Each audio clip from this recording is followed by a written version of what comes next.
ልብ ምትና ትኩሳት ለማየት የግድ ማሽን መጠቀም ያስፈልጋል? በስንቱ ይኸውልሽ እንዲህ ማድረግ እቺ ተቃጥለሻል። እስቲ ማየ ጋር ደውልልኝ፣ ስልኬ ካርድ ጨርሶ ነው። ጎሽ በቃ ምን ይሻለኛል? ውይ ረስቼው። አልደውልም እንዴ ከቴክኖሎጂ ባርነት ራሴን ነፃ ለማውጣት ለራሴ ቃል የገባው ሰው ነው። በስንቱ ልጅ ታሟል እያልኩ ነው። ከመደወል ጋር ምን ያገናኘው? ለማየ ደውልላት፣ ሰመላታጣ ወዴት ነው? ልጠራቸው ነው እኮ መጀመሪያ ደውልላት አልኩ።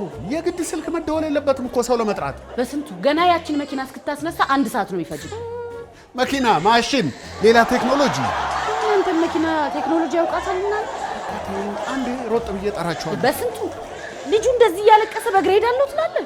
ቦቆ የቴክኖሎጂ ባሪያ ከመሆን ሊማሊሞን በእግሬ ይወጣል።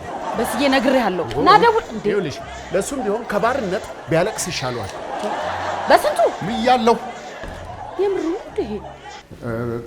ቆይ እቺን ማሽኗን ትተዋት ዶክተር። ማለት አይ ልብ ምትና ትኩሳት ለማየት የግድ ማሽን መጠቀም ያስፈልጋል? በስንቱ እስቲ ዝም በል።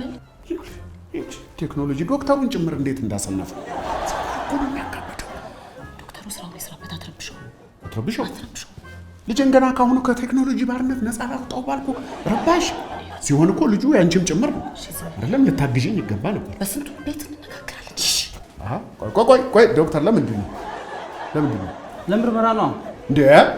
እንዲሁ ዝም ብለህ ማየት አይችልም እንዴ? የግድ ይሄ ማሽን ያስፈልጋል? እባክህ ወንድሜ እስራኤል ልስራበት።